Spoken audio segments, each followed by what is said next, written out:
So in today's class, we are going to discuss about zeroth law of thermodynamics. So how can we define zeroth law of thermodynamics?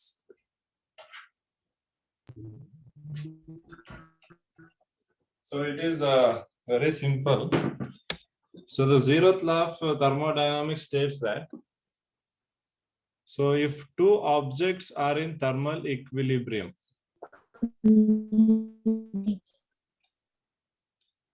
okay, if two systems are in thermal equilibrium. What do you mean by thermal equilibrium here?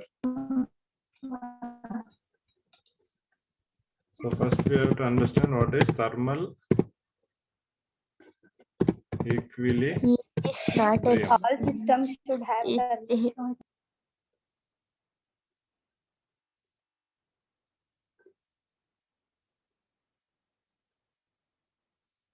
So what is thermal equilibrium?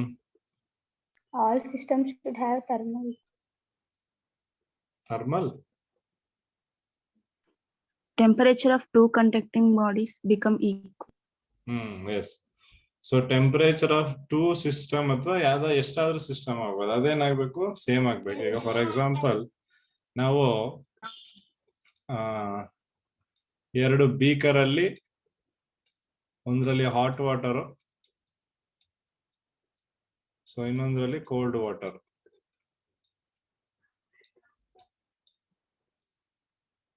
Okay, so ಇವೆರಡನ್ನು ತಗೊಂತೀವಿ. So hot ವಾಟರ್ದು temperature ಜಾಸ್ತಿ ಇರುತ್ತೆ, cold ವಾಟರ್ದು temperature ಕಮ್ಮಿ ಇರುತ್ತೆ. So ಈಗ ಎರಡು ನಾವೇನ್ ಮಾಡ್ತೀವಿ, we are keeping at a room temperature. Okay, after some times ಏನಾಗುತ್ತೆ, ಎರಡು ಈಕ್ವಿಲಿಬ್ರಿಯಂ. ಸೊ ಎರಡರದು ಟೆಂಪರೇಚರ್ ಏನಾಗುತ್ತೆ, ಸೇಮ್ ಬರುತ್ತೆ ಅಲ್ವಾ? Yes, right. ಸೊ ಎರಡದು ಟೆಂಪರೇಚರ್ ಏನಾಗುತ್ತೆ, ಸೇಮ್ ಆಗುತ್ತೆ. ಸೊ ಅದನ್ನ ನಾವೆಂತ ಕರಿತೀವಿ, ಥರ್ಮಲ್ ಈಕ್ವಿಲಿಬ್ರಿಯಂ. ಅಂದ್ರೆ ಇದು ಸಿಸ್ಟಮ್. ನಮ್ಗೆ ಈ ಸಿಸ್ಟಮ್ ಇಂದ ಹೊರಗಡೆ ಏನಿದೆ ಅದೇನದು ಸರೌಂಡಿಂಗ್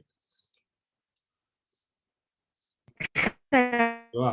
ಸೊ ಸರೌಂಡಿಂಗ್ ಅಲ್ಲಿರುವಂತಹ ಒಂದು ಥರ್ಮಲ್ ಅಥವಾ ಒಂದು ಟೆಂಪರೇಚರ್, ಅದು ಮತ್ತೆ ಸಿಸ್ಟಮ್ ಅಲ್ಲಿ ಇರುವಂತ ಟೆಂಪರೇಚರ್ ಎರಡು ಏನಾಗುತ್ತೆ, ನಮ್ಗೆ ಈಕ್ವಲ್ ಆಗುತ್ತೆ.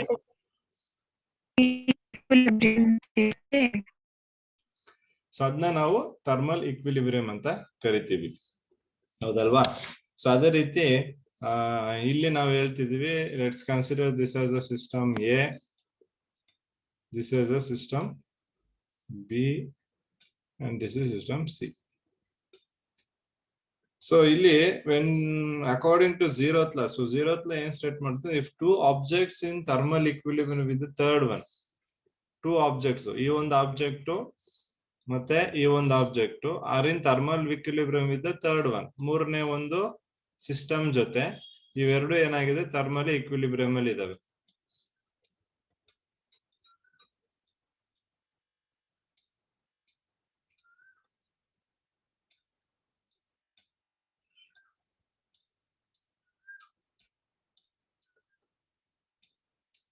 Okay, so two objects is in thermal equilibrium with the third one are in thermal equilibrium with the each other. ಅಂದ್ರೆ ಅವಾಗ ಏನಾಗುತ್ತೆ, A is in thermal equilibrium with the system C ಆದ್ರೆ, B is also in thermal equilibrium system C ಆದ್ರೆ, A ಮತ್ತೆ B ಕೂಡ ಏನಾಗುತ್ತೆ, equilibrium. So ಅವು ಕೂಡ ಏನಾಗಿರ್ತದೆ, ಥರ್ಮಲ್ ಈಕ್ವಿಲಿಬ್ರಿಯಂ ನ ಅಬ್ಟೈನ್ ಮಾಡುತ್ತೆ ಅನ್ನೋದು zeroth law. ಗೊತ್ತಾಗಿದೆಯಾ zeroth law? So ಎರಡು ಆಬ್ಜೆಕ್ಟ್ ಟೆಂಪರೇಚರ್ ಈಕ್ವಿಲಿಬ್ರಿಯಂ ಇದ್ರೆ ಮೂರನೇ ಆಬ್ಜೆಕ್ಟ್ ಜೊತೆ, ಅವಾಗ ಆ ಎರಡು ಆಬ್ಜೆಕ್ಟ್ ಏನಾಗಿರುತ್ತೆ, ನಮ್ಗೆ ಥರ್ಮಲಿ ಈಕ್ವಿಲಿಬ್ರಿಯಂ ಅಲ್ಲಿ ಇರುತ್ತೆ. ಓಕೆ, ಸೊ ಅದೇ ಜೊತೆಗೆ if two objects at different temperature are in thermal contact with each other, they tend to attain same temperature. ಎರಡು ಆಬ್ಜೆಕ್ಟ್ಸ್ ಈಗ ಹೇಳೋಣ, ಈಗ ಲೆಟ್ಸ್ ಸೇ ಇದು ಒಂದು 25 ಡಿಗ್ರಿ ಸೆಲ್ಸಿಯಸ್ ಟೆಂಪರೇಚರ್ ಇತ್ತು, ಇದು ಒಂದು 40 ಡಿಗ್ರಿ ಸೆಲ್ಸಿಯಸ್ ಟೆಂಪರೇಚರ್ ಇತ್ತು ಅಲ್ವಾ? ಸೊ ಈಗ ಇವೆರಡು ಥರ್ಮಲ್ ಈಕ್ವಿಲಿಬ್ರಿಯಂ ಆದಾಗ ಇವೆರಡರದು ಟೆಂಪರೇಚರ್ 25-14 ಇರುತ್ತಾ, ಇಲ್ಲ ಏನಾಗುತ್ತೆ? ಅದು 40 ಆಗುತ್ತೆ. ಹೇಳಿ. ಯಾವ್ದಾದ್ರು ಒಂದು ಈಕ್ವಲ್ ಆಗುತ್ತೆ. ಸೊ ಎದು ಸಿಸ್ಟಮ್ ಮತ್ತೆ ಬಿದು ಸಿಸ್ಟಮ್ ಎರಡದು ಡಿಫ್ರೆಂಟ್ ಟೆಂಪರೇಚರ್ ಇದೆ. But when they are in thermal equilibrium ಎರಡದು ಸೇಮ್ ಟೆಂಪರೇಚರ್ ಆಗಿ let us say it may come to 35 degree Celsius. ಗೊತ್ತಾಯ್ತಾ? ಸೊ ಅದು ಕೂಡ ಝೀರೋತ್ ಲಾ ಅಲ್ಲಿ ಡಿಫೈನ್ ಮಾಡುವಂತದ್ದು. ಸೊ ಅದನ್ನ ಹೇಳಿದ್ ನಾನು, if two objects at different temperatures are in thermal contact with each other, so then they tend to attain the same temperature. ಈಗ ನೋಡಿ ಇಲ್ಲಿ hot water cold water, okay. So ಇವೇನಾಗುತ್ತೆ, ಇದ್ರದ್ದು ಟೆಂಪರೇಚರ್ ಬೇರೆ ಇದ್ರದ್ದು ಟೆಂಪರೇಚರ್ ಬೇರೆ ಇತ್ತು, ಬಟ್ ಅವೆರಡು ಏನಾಗ್ಬಿಡುತ್ತದೆ ಅಟ್ ಸರ್ಟನ್ ಟೈಮ್ ಆದ್ಮೇಲೆ ಈಕ್ವಿಲಿಬ್ರಿಯಂ. ಅವೆರಡರಲ್ಲಿ ಇರುವಂತ ಟೆಂಪರೇಚರ್ ಸೇಮ್ ಆಗುತ್ತಲ್ವಾ? Yes. So that is what zeroth law. ಗೊತ್ತಾಗಿದೆ zeroth law ಅಂದ್ರೆ ಏನು? ಸೊ ಈ zeroth law ಇಂದ ನಮ್ಗೆ ಈ ಒಂದು ಥರ್ಮಲ್ ಈಕ್ವಿಲಿಬ್ರಿಯಂ ಅನ್ನೋ ಒಂದು ಕಾನ್ಸೆಪ್ಟ್ ಮತ್ತೆ ಈ ಟೆಂಪರೇಚರ್ ಅನ್ನೋ ಒಂದು ಕಾನ್ಸೆಪ್ಟ್ ಅಂಡರ್ಸ್ಟ್ಯಾಂಡ್ ಆಗುತ್ತೆ. ಸೊ ಅದರಲ್ಲಿ ನಾನು ಹೇಳ್ದಂಗೆನೆ ಹೀಟ್ ಏನಿದೆ it flows from a higher temperature to the lower temperature. So ಈಗ ನಿಮ್ಗೆ ಬಿ ಅಲ್ಲಿ 40 ಡಿಗ್ರಿ ಸೆಲ್ಸಿಯಸ್ ಇದೆ ಅಂದ್ರೆ ಬಿ ಇಂದ ಎಗೆ ಎನರ್ಜಿ ಫ್ಲೋ ಆಗುತ್ತೆ, ಎ ಇಂದ ಬಿ ಹೋಗಲ್ಲ, ಬಿ ಇಂದ ಎಗೆ ಎನರ್ಜಿ ಪಾಸ್ ಆಗುವಂತದ್ದು. ಸೊ ಹಾಗಾಗಿ ಹೈಯರ್ ಟೆಂಪರೇಚರ್ ಇಂದ ಲೋವರ್ ಟೆಂಪರೇಚರ್ ಮೂವ್ ಆಗುತ್ತೆ.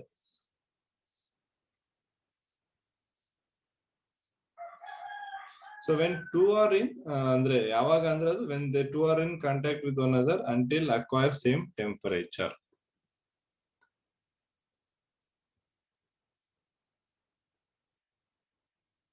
Okay, so that is about zeroth law. ಅರ್ಥ ಆಗಿದೆ zeroth law ಎಲ್ರಿಗೂ? Yes sir. Okay. So next we'll move on to first law of thermodynamics. So first law of thermodynamics ಏನ್ state ಮಾಡುತ್ತೆ ಅದನ್ನ ನಾವು first law of thermodynamics ಅಂತ ಕರಿಬಹುದು, ಇಲ್ಲ law of conservation of energy ಅಂತಾನು ಕರಿತೀವಿ. First law of thermodynamics of law of conservation of energy. Already ನೀವು law of conservation of energy ಓದಿದಿರ, ಸೊ ನಿಮ್ಗೆಲ್ಲ ಅದು very familiar. So energy can neither be created or be destroyed. It can be simply converted from one form to another or transform from one form to another, ಅಲ್ವಾ?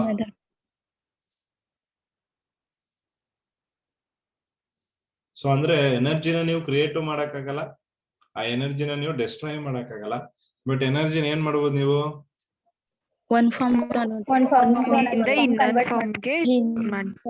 S yes ನೀವು ಮಾಡಿದಿರಲ್ವಾ, chemical energy, electrical energy, electrical ಎನರ್ಜಿಯಿಂದ chemical energy, heat ಎನರ್ಜಿಯಿಂದ electrical ಎನರ್ಜಿಗೆ, hydro ಎನರ್ಜಿಯಿಂದ electrical ಎನರ್ಜಿಗೆ. So ಈ ತರ ಡಿಫ್ರೆಂಟ್ ಎನರ್ಜಿಸ್ ನಾವು ಕನ್ವರ್ಷನ್ ಮಾಡಿದೀವಿ ಸರ್ ನಾವು.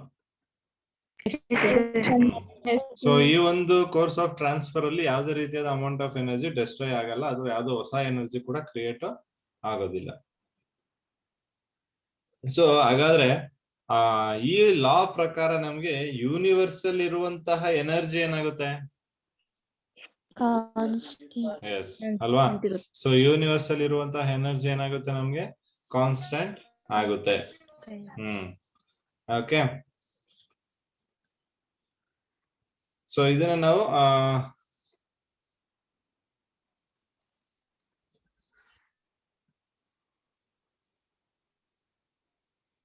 ಸೊ ಇದು ನಿಮ್ಗೆ ಸಿಸ್ಟಮ್, ಇದು ಇಂಟರ್ನಲ್ ಎನರ್ಜಿ. ಸೊ ಇಲ್ಲಿ ನೀವು ಅಬ್ಸರ್ವ್ ಮಾಡಬಹುದು ಎನರ್ಜಿ ಟ್ರಾನ್ಸ್ಫಾರ್ಮೇಶನ್ ಆಗ್ತಾ ಇರೋದು. ಹೀಟ್ ಆರ್ ವರ್ಕ್ ಫಾರ್ಮ್ ಅಲ್ಲಿ ಎನರ್ಜಿ ಬಂದು ಮತ್ತೆ ಅದು ಹೀಟ್ ಆರ್ ವರ್ಕ್ ಫಾರ್ಮ್ ಅಲ್ಲಿ ಎನರ್ಜಿ ಟ್ರಾನ್ಸ್ಫರ್ ಆಗುತ್ತಾ ಇರೋದು. ಸೊ ಇಲ್ಲಿ they are defined internal energy of system ಏನಾಗ್ತಿದೆ, remains constant unless energy is transferred from surrounding in the form of heat or work. So internal energy ಏನಾಗುತ್ತೆ ನಮ್ಗೆ ಇಲ್ಲಿ remains constant. So ಇದ್ರದ್ದು ಒಂದು mathematical form ನಾವು observe ಮಾಡೋದಾದ್ರೆ, mathematically the first law of thermodynamics represent as del U. U ಅಂದ್ರೆ ಏನಿಲ್ಲಿ? internal energy. Yes, is equal to Q plus W. So ಏನು Q ಅಂದ್ರೆ? Amount of heat. ಹೀಟ್ ಅಲ್ವಾ. W ಅಂದ್ರೆ ನಿಮ್ಗೆ ಗೊತ್ತಿದೆ, work done on the system. So ಅಲ್ಲಿ ಇಲ್ಲೂ ನಮಗೆ ಸ್ವಲ್ಪ ಸೈನ್ ಕನ್ವೆನ್ಷನ್ ಬರುತ್ತೆ. ಸೊ ಇಲ್ಲಿ ನೋಡಿ, if work done by the system ಆದ್ರೆ, work done by the system,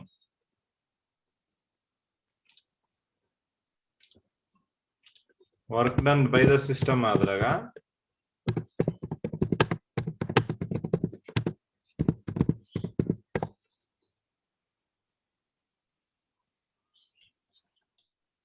so ಇಲ್ಲಿ ಡಬ್ಲ್ಯೂ ಏನಾಗಿರುತ್ತೆ?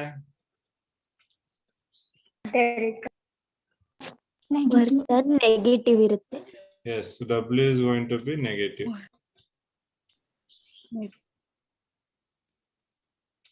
ಅಲ್ವಾ? ಸೊ ಡಬ್ಲ್ಯೂ ನೆಗೆಟಿವ್ ಆಗುತ್ತೆ. ಸೊ ಡಬ್ಲ್ಯೂ ನೆಗೆಟಿವ್ ಆದಾಗ ಈಕ್ವೇಶನ್ ಏನಾಯ್ತು? Minus del is equal to Q minus Q minus W ಹಾ, ಅಲ್ವಾ? ಸೊ ಅದೇ ರೀತಿ ಇದು ನಿಮ್ಗೆ ಗೊತ್ತಾಗುತ್ತೆ. ಅದೇ ವರ್ಕ್ ಅಂದ್ರೆ ಈಗ ಡಬ್ಲ್ಯೂ ಪ್ಲಸ್ ಆಗಿರೋದು ಯಾವಾಗ ಅಂದ್ರೆ work done on the system ಆಗಿದೆ. ಓಕೆ, ಸೊ ಎರಡು ಎಕ್ಸ್ಪ್ರೆಷನ್ ನಿಮ್ಗೆ ಗೊತ್ತಿರ್ಬೇಕು. ಅದೇ ರೀತಿ for an isothermal process, isothermal process ಅಲ್ಲಿ ಏನಾಗುತ್ತೆ? Temperature remains constant. ಅಂದ್ರೆ change in temperature, that is dt is going to be equal to 0.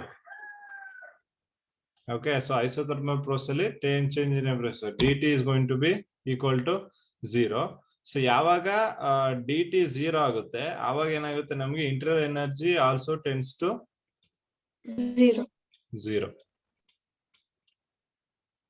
So when dt becomes 0, at that time the internal energy ಏನಿದೆ ಆ internal energy ಕೂಡ ನಮಗೆ 0 ಆಗುತ್ತೆ.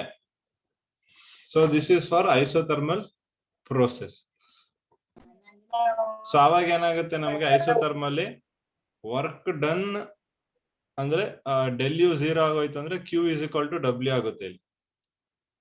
ಯಾವಾಗ ಅಂದ್ರೆ ಅದು work done by the system ಆಗಿದ್ದಾಗ. ಈಗ del is equal to Q minus W ತಗೊಂಡ್ರೆ ಡೆಲ್ ಯು 0 ಆದ್ರೆ ಡಬ್ಲ್ಯೂ ಆ ಕಡೆ ಹೋಗುತ್ತೆ, ಆಗ ಡಬ್ಲ್ಯೂ ಪಾಸಿಟಿವ್ ಆಗುತ್ತೆ. So in an isothermal process, work done by the system is equal to heat absorbed. ಯಾಕೆಂದ್ರೆ ಕ್ಯೂ ಪಾಸಿಟಿವ್ ಇದೆ ಇಲ್ಲಿ. ಕ್ಯೂ ಪಾಸಿಟಿವ್ ಇದ್ರೆ ಹೀಟ್ ಏನಾದಂಗೆ? ಅಬ್ಸಾರ್ಬ್ ಆದಂಗೆ ತಾನೆ? ಅರ್ಥ ಆಗ್ತಿದೆಯಲ್ಲ ನಾನು ಹೇಳ್ತಿರೋದು? So Q is equal to W ಆಗುತ್ತೆ ಐಸೋಥರ್ಮಲ್ ಪ್ರೋಸೆಸ್ ಅಲ್ಲಿ. Q is nothing but heat absorbed, ಯಾಕೆಂದ್ರೆ ಪಾಸಿಟಿವ್ ಇದೆ. ಕ್ಯೂ ಪಾಸಿಟಿವ್ ಇರೋದು ಹೀಟ್ ಅಬ್ಸಾರ್ಬ್ಡ್. ಡಬ್ಲ್ಯೂ ಪಾಸಿಟಿವ್ ಇದೆ ಅಂದ್ರೆ it is work done on the system. Okay, so ಹಾಗಾಗಿ ಪ್ರೋಸೆಸ್ ಆಗುತ್ತೆ. Adiabatic process ತಗೊಂಡ್ರೆ ಏನಾಗುತ್ತೆ? ಕ್ಯೂ ಎ 0 ಆಗ್ಬಿಡುತ್ತೆ, ಹೌದಲ್ವಾ? ಸೊ ಅಡಿಯಾಬಾಟಿಕ್ ಅಲ್ಲಿ ಕ್ಯೂ 0 ಆದಾಗ ಏನಾಗುತ್ತೆ ನಿಮ್ಗೆ?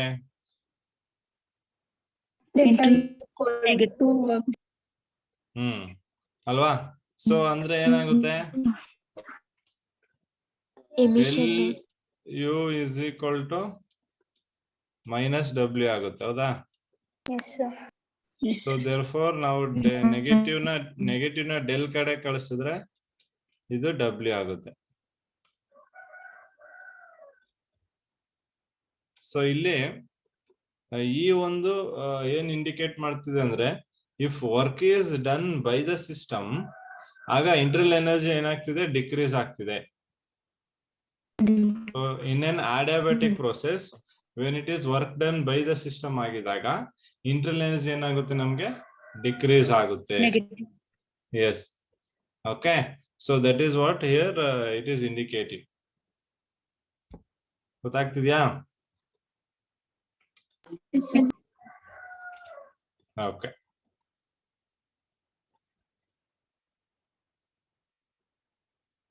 So next we'll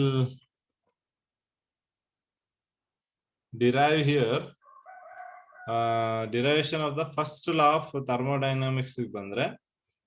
ಸೊ ಇಲ್ಲಿ ನಿಮ್ಗೆ internal energy of the system ಏನಾಗುತ್ತೆ? ಇನಿಷಿಯಲ್ ಮತ್ತೆ ಫೈನಲ್ ಆಗಿರೋದ್ರಿಂದ U1 ಮತ್ತೆ U2 So this is the initial internal energy and final internal energy. And Q is the amount of heat absorbed. So therefore the total energy of the system ಏನಾಗಿರ್ತದೆ, total energy of the system ಇವೆರಡೂನು add ಮಾಡ್ಬೇಕು ನೀವು ಅಲ್ವಾ. ಈಗ internal energy ಇದೆ ನಿಮ್ಗೆ, heat energy ಇದೆ. ಇವಾಗ ಅವೆರಡು ಎನರ್ಜಿ ಏನ್ ಮಾಡ್ಬೇಕು ನೀವು, ಟೋಟಲ್ ಎನರ್ಜಿ ಕನ್ಸಿಡರ್ ಮಾಡ್ಬೇಕಾದ್ರೆ ಆಡ್ ಮಾಡ್ತೀರಾ ಅಲ್ವಾ. ಸೊ ಅದ್ರ ಜೊತೆಗೆ ವರ್ಕ್ ಡನ್ ಡಬ್ಲ್ಯೂ ಅಂದ ಏನೋ ಸಿಸ್ಟಮ್ ಮೇಲೆ ವರ್ಕ್ ಡನ್ ಆಗಿರೋದ್ರಿಂದ ಅದನ್ನು ಕೂಡ ಕನ್ಸಿಡರ್ ಮಾಡ್ತೀವಿ. ಸೊ ಏನಾಗುತ್ತೆ, ಅದು ನಮ್ಗೆ U1 + Q + W ಆಗುತ್ತೆ ಇಲ್ಲಿ. So you got no. So ಇಲ್ಲಿ ಏನ್ ಮಾಡೋಣ, ನಾವು ಇನಿಷಿಯಲ್ ತಗೊಳ್ಳೋದಾದ್ರೆ U1 ತಗೋತೀನಿ plus Q plus work done on the system.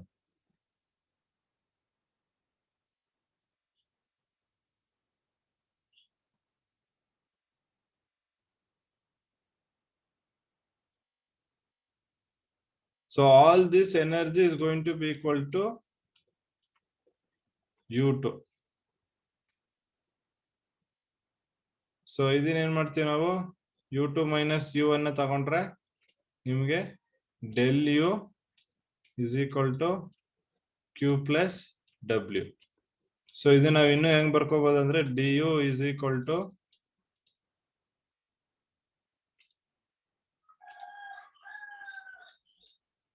dq plus dw. So ಈ ತರ ತಗೋಬಹುದು, du is equal to dq plus dw. Okay, so if the change is infinitesimally very small, ಅಂದ್ರೆ ಈ ಒಂದು ಚೇಂಜ್ ಏನ್ observe ಮಾಡ್ತೀರಾ ತುಂಬಾ ಸ್ಮಾಲ್ ಆಗಿದ್ದಾಗ ನಾವೇನ್ ಮಾಡ್ತೀವಿ, ಡಿಫ್ರೆನ್ಶಿಯೇಟ್ ಹಾಕೋತೀವಿ. ಓಕೆ, ಸೊ ಈಗ change in energy, change in heat and change in work. So therefore when the changes are infinitesimally small, tumba small iddaga we are going to use this one. So this is very important now. du is equal to dq plus dw. So this is the general mathematical form. idu yavaga namge tumba small values irutte avaga namge du is equal to dq plus dw agutte. ಗೊತ್ತಾಗಿದೆಯಾ? Yes, sir. Okay, so that is about thermodynamics. So next we have a small concept, that is degree of freedom. ಕೇಳಿದ್ರ degree of freedom ಬಗ್ಗೆ? So ಏನ್ ಹೇಳುತ್ತೆ degree of freedom?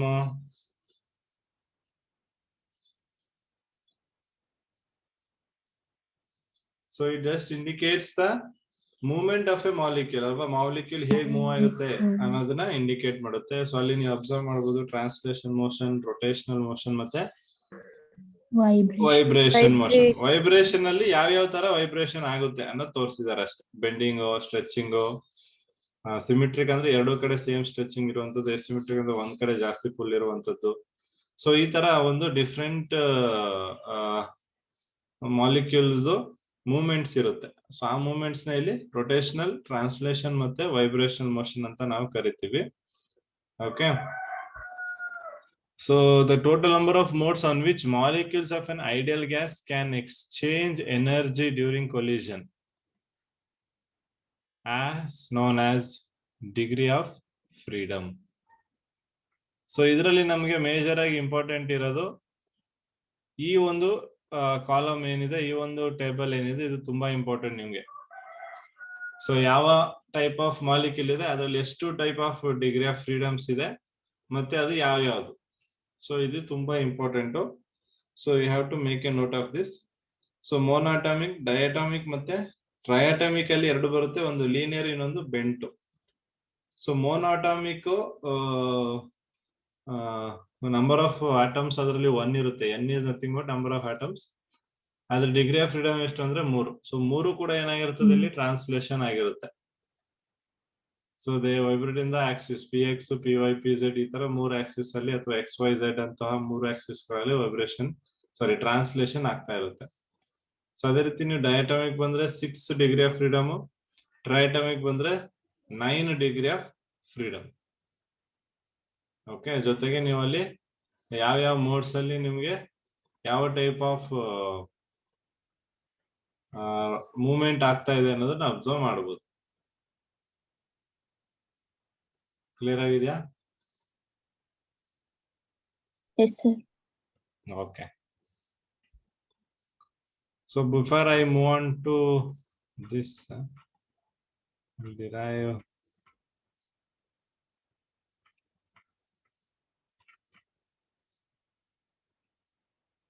Okay, so we'll derive an expression for the work done by the gas. Sorry, work done by the system during a reversible isothermal expansion. Important ಇದು.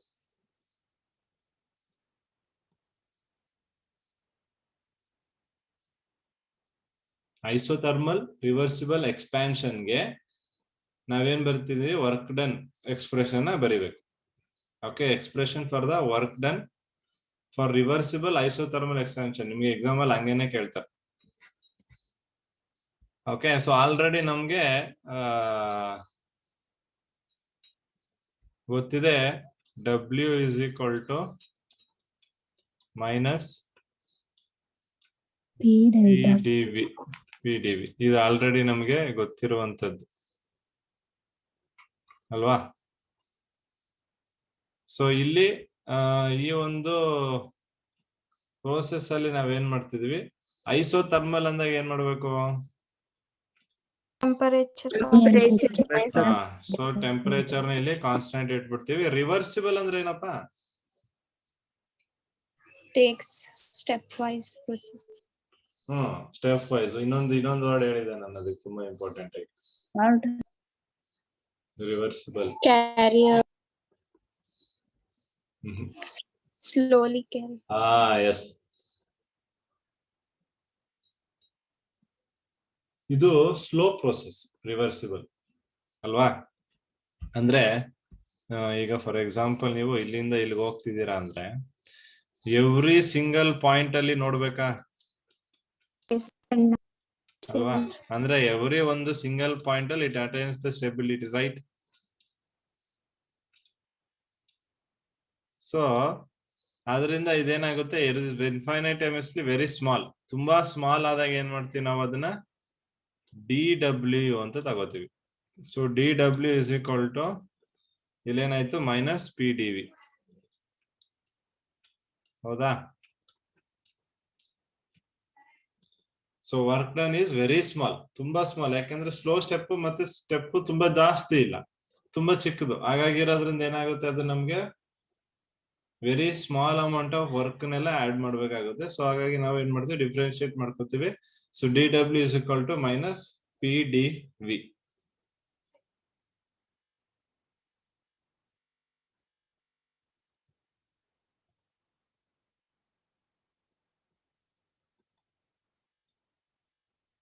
So next condition ಇದರಲ್ಲಿ ನೀವು observe ಮಾಡೋದಾದ್ರೆ, reversible process ಅಲ್ಲಿ system ಮತ್ತೆ surrounding ಅರ್ಥ ಮಾಡ್ಕೊಳ್ಳಿ. Reversible process ಅಲ್ಲಿ system ಮತ್ತೆ ಸರೌಂಡಿಂಗ್ ಈಕ್ವಿಲಿಬ್ರಿಯಂ ಅಲ್ಲಿ ಇರುತ್ತಾ ಇರುವುದಿಲ್ಲವ?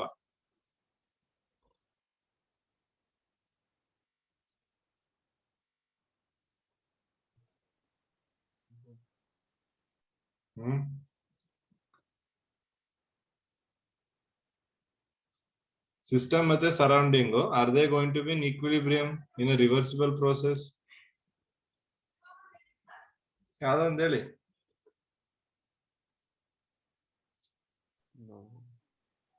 ನೋಡಿ, ಸಿಸ್ಟಮ್ ಮತ್ತೆ ಸರೌಂಡಿಂಗ್ ನಿಮ್ಗೆ ಗೊತ್ತು. ಸೊ ಈಗ ಸಿಸ್ಟಮ್ ಏನಾಗ್ತಿದೆ, ತುಂಬಾ ಸ್ಲೋ ಆಗಿ ಮೂವ್ ಆಗ್ತಿದೆ. ಸೊ ಅಂದ್ರೆ ಈ ಒಂದೊಂದು ಸ್ಟೆಪ್ ಅದೇನ್ ಮಾಡ್ಬೇಕು, ಈಕ್ವಿಲಿಬ್ರಿಯಂ ಎಕ್ಸಿಸ್ಟ್ ಮಾಡ್ಕೊಂಡು ಹೋಗ್ಬೇಕು, ಈಕ್ವಿಲಿಬ್ರಿಯಂ ಎಸ್ಟಾಬ್ಲಿಷ್ ಮಾಡ್ಕೊಂಡು ಹೋಗ್ಬೇಕು. ಹೌದಾ? ಸೊ ಇಟ್ ಮೀನ್ಸ್ ವಾಟ್, ಈ ಒಂದು ಎಕ್ಸ್ಟರ್ನಲ್ ಪ್ರೆಷರ್ P ಎಕ್ಸ್ಟರ್ನಲ್ ಅಂತ ನಾವೇನ್ ಹೇಳ್ತೀವಿ, ಅದು ಒಂದು ಸಿಸ್ಟಮ್ ಒಳಗಡೆ ಇರುವಂತಹ pressure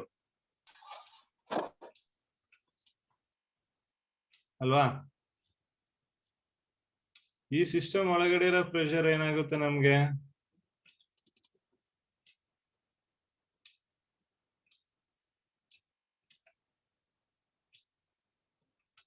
So this P external is E pressure.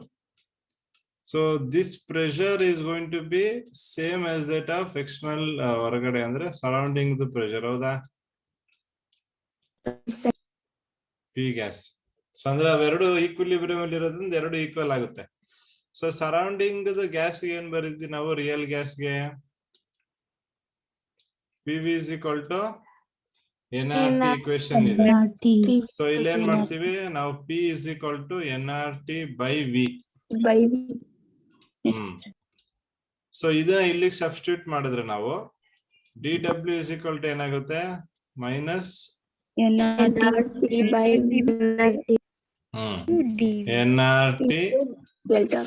into DV by V. ಹೌದಾ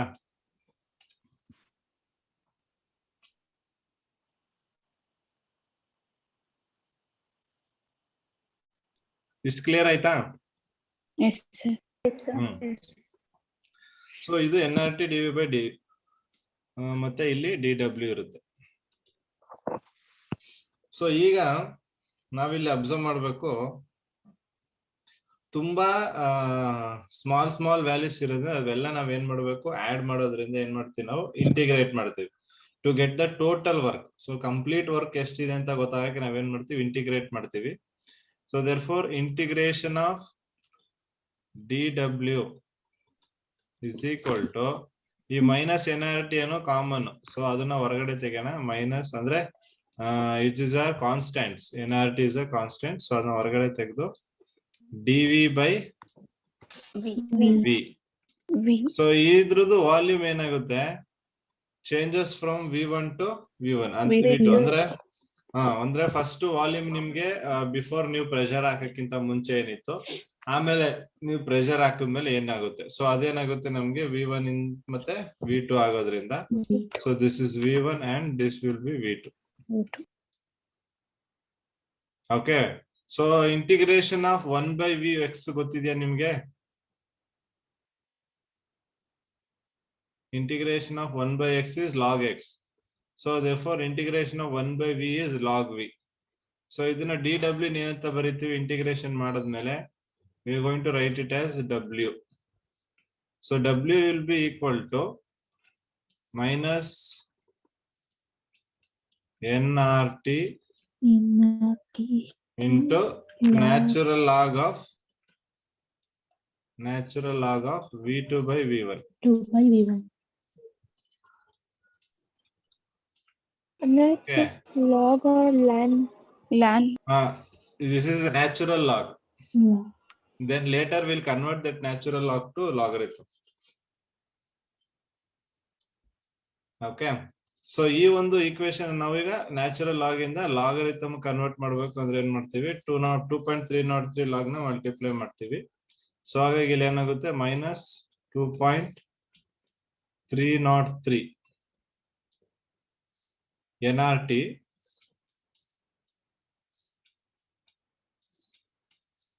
log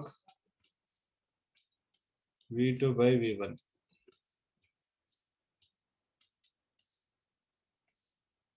Okay. W is equal to minus 2.303 NRT log V2 by V1. So ಈ process ನ ನೀವು so if in case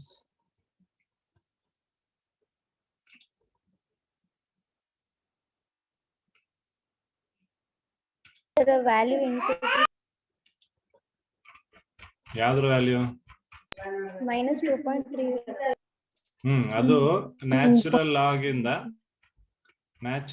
ಇಂದ ನಾವು logarithm ಅಂದ್ರೆ LN ಇಂದ LOG ಗೆ so ಅವಾಗ ಕನ್ವರ್ಟ್ ಮಾಡ್ಬೇಕಾದ್ರೆ ನಾವೇನ್ ಮಾಡ್ತೀವಿ ಅದನ್ನ ಮಲ್ಟಿಪ್ಲೈ ಮಾಡ್ಕೋಬೇಕು. 2.303 ಲಾಗ್ ನ ಮಲ್ಟಿಪ್ಲೈ ಮಾಡ್ಬೇಕು. ಸೊ ಅದನ್ನ ಮಲ್ಟಿಪ್ಲೈ ಮಾಡಿದಾಗ ನಮ್ಗೆ ಲ್ಯಾನ್ ಏನಿದೆ ಅದು ಲಾಗ್ ಆಗಿ ಕನ್ವರ್ಟ್ ಆಗುತ್ತೆ. ಸೊ ನಾನ್ ನಿನ್ನೆ ಈ ರಿವರ್ಸಿಬಲ್ ಇರಿವರ್ಸಿಬಲ್ ಅಲ್ಲಿ ಗ್ರಾಫ್ ತೋರಿಸ್ತೀನಿ ನೋಡಿ. ಈ ಗ್ರಾಫ್ ರಿವರ್ಸಿಬಲ್ ಪ್ರೋಸೆಸ್. ಈಗ ನಾವು ಮಾಡಿರೋದು ರಿವರ್ಸಿಬಲ್ ಪ್ರೋಸೆಸ್. ಈ ರಿವರ್ಸಿಬಲ್ ಪ್ರೋಸೆಸ್ ಗ್ರಾಫ್ ಅಲ್ಲಿ ವರ್ಕ್ ಡನ್ ಏನು ಅಂದ್ರೆ the area under the graph okay, so area under the graph ಏನಿದೆ ಇದು ಕಂಪ್ಲೀಟ್ ವರ್ಕ್ ಡನ್. ಅರ್ಥ ಆಗ್ತಿದ್ಯಾ? So that is for reversible process. Reversible process ಅಲ್ಲಿ ವರ್ಕ್ ಡನ್ ಏನಾಗಿರುತ್ತೆ ಅಂದ್ರೆ that will be the area under the curve. So ಇಲ್ಲಿ volume ನೀವು ನೋಡಬಹುದು V1 ಮತ್ತೆ V2. ಸೊ ಇನಿಷಿಯಲ್ ಮತ್ತೆ final volumes. Similarly, this is for reversible process. Reversible process it is a rectangular graph.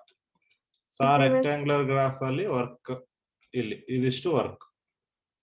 So ಈಗ ನೀವು observe ಮಾಡಿ, reversible ಅಲ್ಲಿ work done ಜಾಸ್ತಿ ಇದೆಯಾ, ಇರ್ರಿವರ್ಸಿಬಲ್ ಅಲ್ಲಿ ವರ್ಕ್ ಡನ್ ಜಾಸ್ತಿ ಇದೆಯಾ? Reversible. ಅಲ್ವಾ?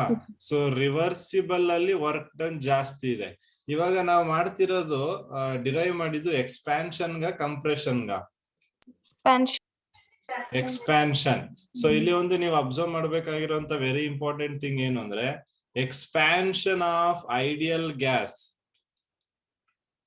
Okay, expansion of ideal gas ಓದ್ಬೇಕಾದ್ರೆ work done in a reversible process, work done in a reversible process is greater than work done in irreversible process. This is very important. ಅರ್ಥ ಆಗ್ತಿದೆ ನಿಮ್ಗೆ ಇದು?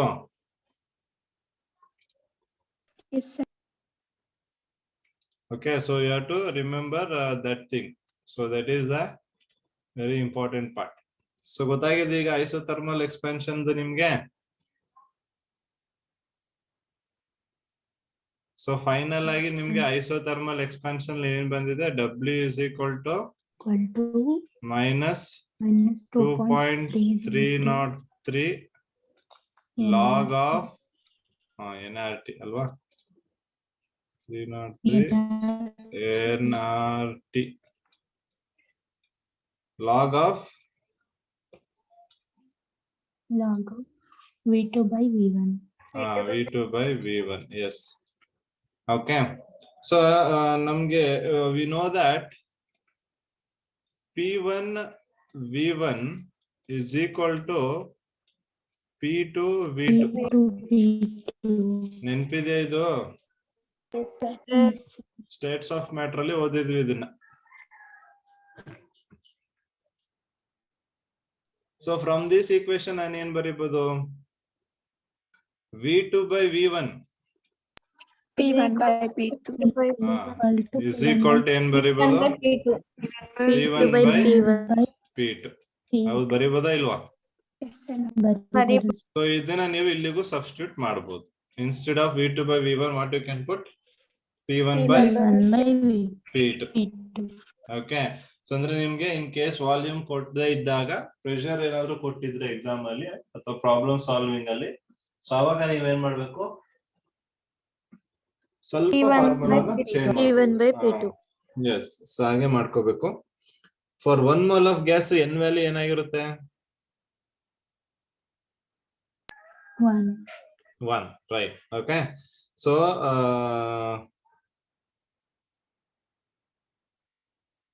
ಆಗ ನಾವೇನಾದ್ರೂ 1 mole ಆಫ್ ಗ್ಯಾಸ್ ಕಂಡುಹಿಡಿತಿದೀವಿ ಅಂದಾಗ ನಿಮ್ಗೆ ಆ n ನ ವ್ಯಾಲ್ಯೂನು ಕೂಡ ತೆಗೆದು ಬಿಡಬಹುದು ನೀವು.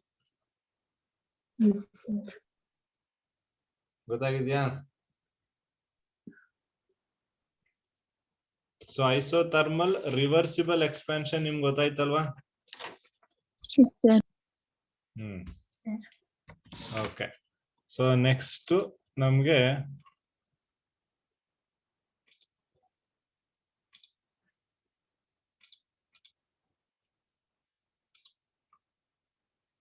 ವರ್ಕ್ ಫಾರ್ ಐಸೋಥರ್ಮಲ್ ಎಕ್ಸ್ಪಾನ್ಷನ್ ಅಲ್ಲಿ ನೋಡಿ, ಐಸೋಥರ್ಮಲ್ ಇರ್ರಿವರ್ಸಿಬಲ್ ಎಕ್ಸ್ಪಾನ್ಷನ್ ಹೇಳ್ತಾ ಇದ್ದೀನಿ ನಾನು. ಜಸ್ಟ್ ಅಲ್ಲೇ ಒಂದ್ ಹೇಳ್ದೆ. ಸೊ ಇರ್ರಿವರ್ಸಿಬಲ್ ಎಕ್ಸ್ಪಾನ್ಷನ್ ಅಲ್ಲಿ ನೋಡಿ, ಇಲ್ಲಿ ಹೇಳಿದ್ದೆ ನಾನು, ವರ್ಕ್ ರಿವರ್ಸಿಬಲ್ ಏನಾಗಿರ್ತದೆ? Greater than work irreversible. ಅದಾಗ್ತಿದ್ಯಾ? ಮೇಲ್ಗಡೆ ನಾವು ಓದಿದ್ ಯಾವ್ದು? Isothermal reversible expansion. ಇಲ್ಲಿ ನೋಡಿ isothermal irreversible expression. Okay, so expansion ಏನಿದೆ ಅಲ್ಲಿ ನಮ್ಗೆ reversible greater than irreversible, work done in a reversible process. ಇಲ್ಲಿ ನಾನು ಬರೀ ಎಕ್ಸ್ಪಾನ್ಷನ್ ಅಲ್ಲಿ ರಿವರ್ಸಿಬಲ್ ಇರ್ರಿವರ್ಸಿಬಲ್ ತೋರಿಸಿರೋದಷ್ಟೇ ನಿಮ್ಗೆ. ಓಕೆ, ಇಲ್ಲಿ ನೋಡಿ ಎಕ್ಸ್ಪ್ಯಾನ್ಷನ್ ಅಲ್ಲಿ ಸಾರಿ ಅದು ಕಂಪ್ರೆಷನ್ ಇದೆ ಇಲ್ಲಿ, isothermal reversible compression. So compression ಅಲ್ಲಿ ತಗೊಂಡಾಗ ಏನಾಯ್ತು, ರಿವರ್ಸ್ ಆಗಲ್ವಾ ಅದು? ಅಬ್ಸರ್ವ್ ಮಾಡಿ. ಸೊ ಕಂಪ್ರೆಷನ್ ಅಲ್ಲಿ ಏನಾಗುತ್ತೆ ನಮ್ಗೆ, work done by an irreversible process is great higher.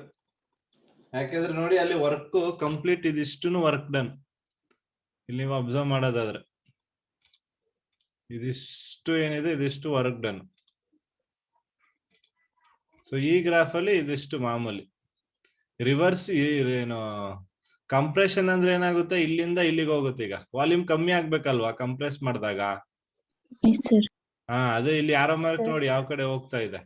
So volume decrease ಆಗ್ತಾ ಹೋಗುತ್ತೆ ನಿಮ್ಗೆ. Okay,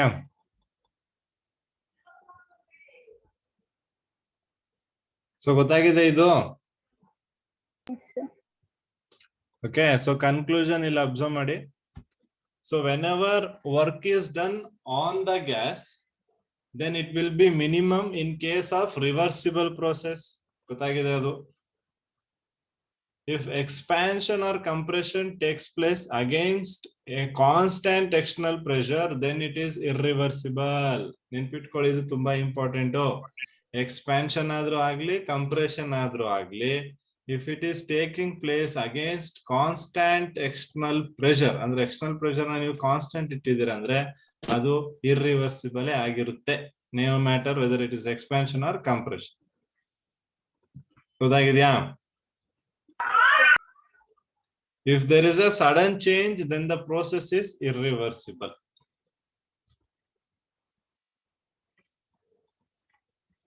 So problems will not worry now. Okay, so before I move on to this, to discuss about heat capacity. Okay, so next we will discuss about heat capacity. So ಏನು heat capacity ಅಂದ್ರೆ, capacity ನಿಮ್ಗೆಲ್ಲ ಗೊತ್ತೇ ಇದೆ ಅಲ್ವಾ? ಆ ಒಂದು ಕೆಪಾಸಿಟಿಗೆ heat ನ ಸೇರಿಸೋದಷ್ಟೇ ಅಲ್ವಾ?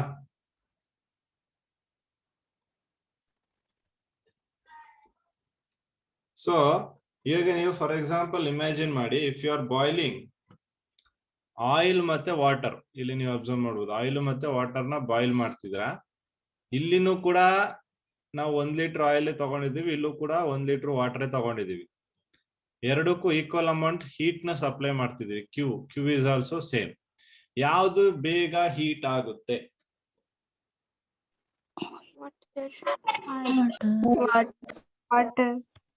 ವಾಟರ್ ಬೇಗ ಆಗುತ್ತಾ, ಆಯಿಲ್ ಬೇಗ ಆಗುತ್ತಾ?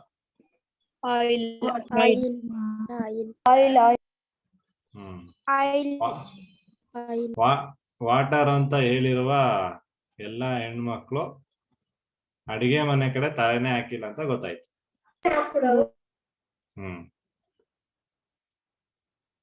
ವಾಟರ್ ಆಯಿಲ್ ಅಲ್ಲಿ ನಿಮ್ಗೆ ವಾಟರ್ ಬೇಗ ಬಾಯ್ಲ್ ಆಗುತ್ತಾ? ಹೋಗಿ ನೋಡಿ ಅಲ್ಲಿ boiling point of oil and water. ಅಡಿಗೆ ಮನೆ ಕಡೆ ತಲೆನೇ ಹಾಕಿಲ್ಲ.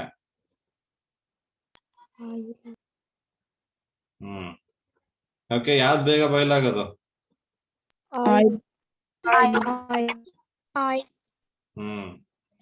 ಅಲ್ವಾ? ಸೊ ಯಾಕೆ ಆಯಿಲ್ ಬೇಗ ಬಾಯ್ಲ್ ಆಗ್ತಿದೆ ಇಲ್ಲಿ?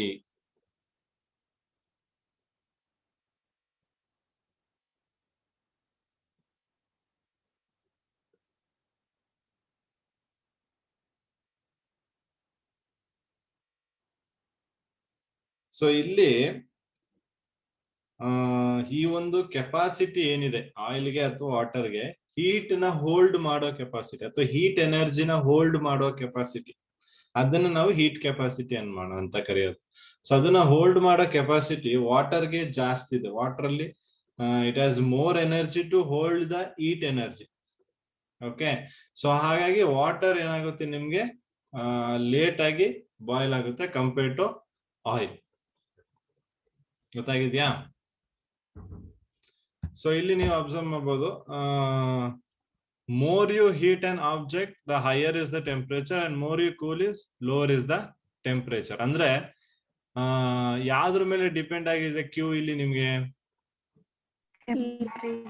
ಚೇಂಜ್ ಇನ್ ಟೆಂಪರೇಚರ್ ಅಂದ್ರೆ ಡೆಲ್ಟಾ ಟಿ ಮೇಲೆ ಡಿಪೆಂಡ್ ಆಗಿದೆ. So Q is going to be directly proportional to delta T. So Q proportionality ತೆಗೆಕ್ಕೆ ಒಂದು ಕಾನ್ಸ್ಟೆಂಟ್ ಆಡ್ ಮಾಡ್ತೀವಿ, Q is to delta T. So ಹಾಗಾದ್ರೆ delta T is equal to Q by K ಆಗುತ್ತೆ ನಮ್ಗೆ. Okay, so ಇಲ್ಲಿ ನಾವೇನ್ ಮಾಡ್ಬೋದು, ಆ ಒಂದು ಪ್ರಪೋರ್ಷನಾಲಿಟಿ ಕಾನ್ಸ್ಟೆಂಟ್ ಜಾಗದಲ್ಲಿ ಸಿ ಅಂತ ತಗೋಬಹುದು. Instead of K you can take C. C is what? Constant heat capacity. Heat capacity. C is heat capacity. ಗೊತ್ತಾಗ್ತಿದ್ಯಾ? ಹೀಟ್ ಕೆಪಾಸಿಟಿ ಅಂದ್ರೆ ಅರ್ಥ ಆಯ್ತು ನಿಮ್ಗೆ? ನೀವೆಷ್ಟು ಹೀಟ್ ಎನರ್ಜಿನ ಕೊಡ್ತೀರಾ ಅದನ್ನ ಹೋಲ್ಡ್ ಮಾಡುವಂತಹ ಕೆಪಾಸಿಟಿ, ಅದನ್ನ ಹೀಟ್ ಕೆಪಾಸಿಟಿ ಅಂತ ಕರಿತೀವಿ ಅಲ್ವಾ? ಸೊ ನಮ್ಮ ಹ್ಯೂಮನ್ ಸ್ಕಿನ್ ಕೂಡ ಏನ್ ಮಾಡುತ್ತೆ, ಕೆಲವು ಅಷ್ಟು amount little amount of heat ನ ರೆಸಿಸ್ಟ್ ಮಾಡ್ತಾ ಇರುತ್ತೆ. ಅವಾಗ ತುಂಬಾ ಸ್ವಲ್ಪ ಬಿಸಿ ಇರೋದನ್ನೆಲ್ಲ ಮುಟ್ಟ ನಮ್ಗೆ ಏನು ಅನ್ಸಲ್ಲ. ಬಟ್ ತುಂಬಾ ಬಿಸಿ ಇರೋದ್ ಮುಟ್ಟಿದಾಗ ನಮ್ಮ ಸ್ಕಿನ್ ಕೂಡ ರೆಸಿಸ್ಟ್ ಮಾಡಲ್ಲ. ಸೊ ನಮ್ ಸ್ಕಿನ್ ಕೆಪಾಸಿಟಿ ಎಷ್ಟಿದೆ, ಇಷ್ಟು ಟೆಂಪರೇಚರ್ ತನಕ ಮಾತ್ರ ಇದು ಹೋಲ್ಡ್ ಮಾಡಬಹುದು, ಅದ್ರ ಮೇಲೆ ಆಗಲ್ಲ. So that is the heat capacity. Okay, so ಅದೇ ರೀತಿ ಇಲ್ಲೂ ಕೂಡ ನಾವು ಈಚ್ ಸಿಸ್ಟಮ್ಗೆ ಹೀಟ್ ಕೆಪಾಸಿಟಿನ ಡಿಫೈನ್ ಮಾಡುವಾಗ, ಸೊ ಹೀಟ್ ಕೆಪಾಸಿಟಿ ಏನಾಗುತ್ತೆ, ಬೇರೆ ಬೇರೆ ಇರುತ್ತೆ. ಹೌದಾಗಿದ್ಯಾ? Yes, sir. ಸೊ ಇಲ್ಲಿ ನೆಕ್ಸ್ಟ್ ಒಂದು ಪಾಯಿಂಟ್ ಇದೆ ನೋಡಿ, ಅಬ್ಸರ್ವ್ ಮಾಡಿ. Every object as its own heat capacity. ನಾನು ಹೇಳಿದೆ ಈಗ, every object as its own heat capacity. The quantity of heat required to change its temperature by 1 Kelvin ಅಥವಾ 1 degree Celsius ಅಂತಾನೂ ನೀವು ಕರಿಬಹುದು, ತಪ್ಪೇನಿಲ್ಲ. To change by 1 Kelvin ಅಂತನಾದ್ರೂ ಹೇಳಿ, or to change by 1 degree Celsius ಅಂತನಾದ್ರೂ ಕರೀರಿ. So both are one and the same.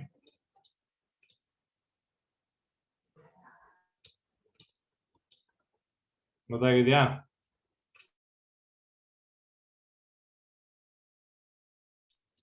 So that is what heat capacity. Heat capacity ಎಲ್ರಿಗೂ ಅರ್ಥ ಆಗಿದೆ ಆಗಿಲ್ವಾ?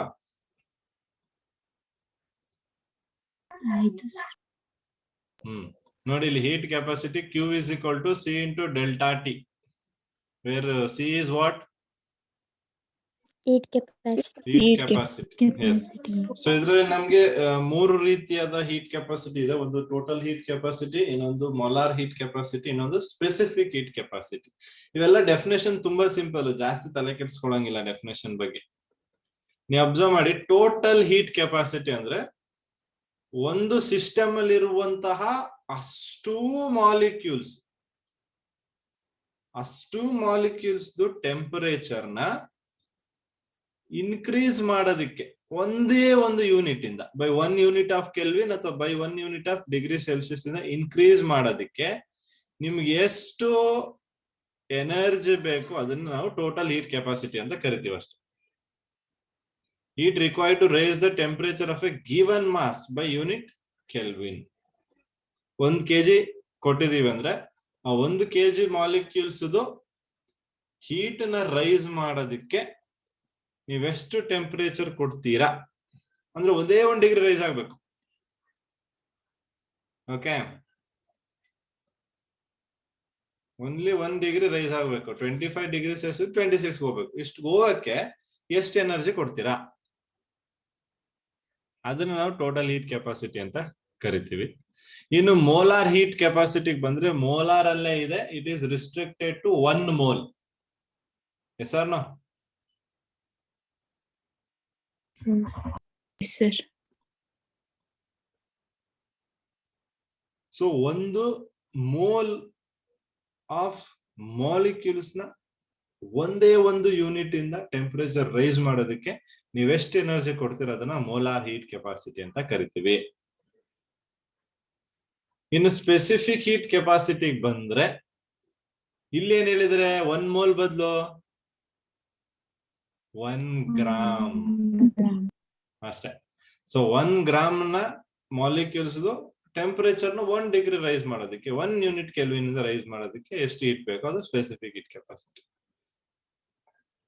ಸೊ ಈಗ ಇದಿಷ್ಟರಲ್ಲಿ ಟೋಟಲ್ ಹೀಟ್ ಕೆಪಾಸಿಟಿ ಇದೆ, ಮೋಲಾರ್ ಹೀಟ್ ಕೆಪಾಸಿಟಿ ಇದೆ, ಸ್ಪೆಸಿಫಿಕ್ ಹೀಟ್ ಕೆಪಾಸಿಟಿ ಇದೆ.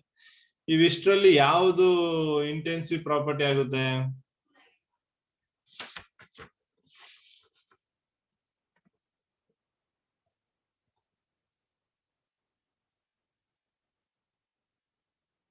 Total heat ಸೊ ಮೂರಲ್ಲಿ ಯಾವ್ದು ಇಂಟೆನ್ಸಿವ್ ಆಗುತ್ತೆ? molar heat Specific heat capacity.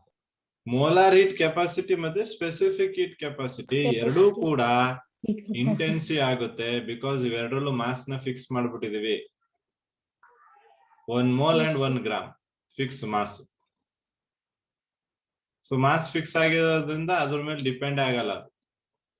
But total heat ಕೆಪಾಸಿಟಿಲಿ ನೋಡಿ ಮಾರ್ಕ್ಸ್ ಫಿಕ್ಸ್ ಮಾಡಿಲ್ಲ, ಎಷ್ಟಾದ್ರೂ ಮಾಸ್ ನೀವ್ ಎಷ್ಟೆಷ್ಟು ಮಾಸ್ ಕೊಡ್ತೀರಾ ಅಷ್ಟಷ್ಟು ಮಾಸ್ ಪ್ರಕಾರ ಅದು ಚೇಂಜ್ ಆಗುತ್ತೆ.